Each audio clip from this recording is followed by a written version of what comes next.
Hi అండి. మంచి snack recipe idli పిండితో పునుగులు.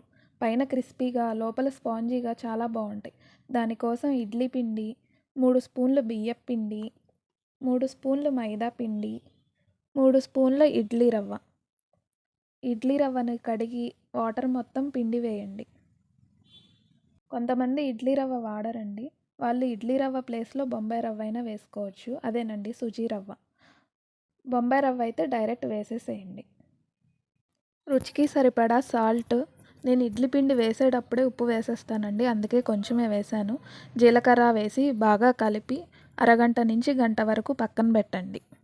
పిండి కన్సిస్టెన్సీ అనేది మరీ లూజ్‌గా కాకుండా, మరీ గట్టిగా కాకుండా పునుగు వేయడానికి వీలుగా ఉండేటట్టు కలుపుకోవాలి. పునుగులు వేసే ముందు సన్నగా కట్ చేసిన ఉల్లిపాయలు, కొత్తిమీర, పచ్చిమిర్చి వేసి బాగా కలుపుకోవాలి. తర్వాత స్టవ్ ఆన్ చేసి కడాయి పెట్టి పునుగులు మునిగే వరకు ఆయిల్ పోసి మీడియం ఫ్లేమ్‌లో ఆయిల్‌ని హీట్ అవ్వనివ్వండి. ఆయిల్ హీట్ అయ్యాక పునుగులు వేసేయడమే.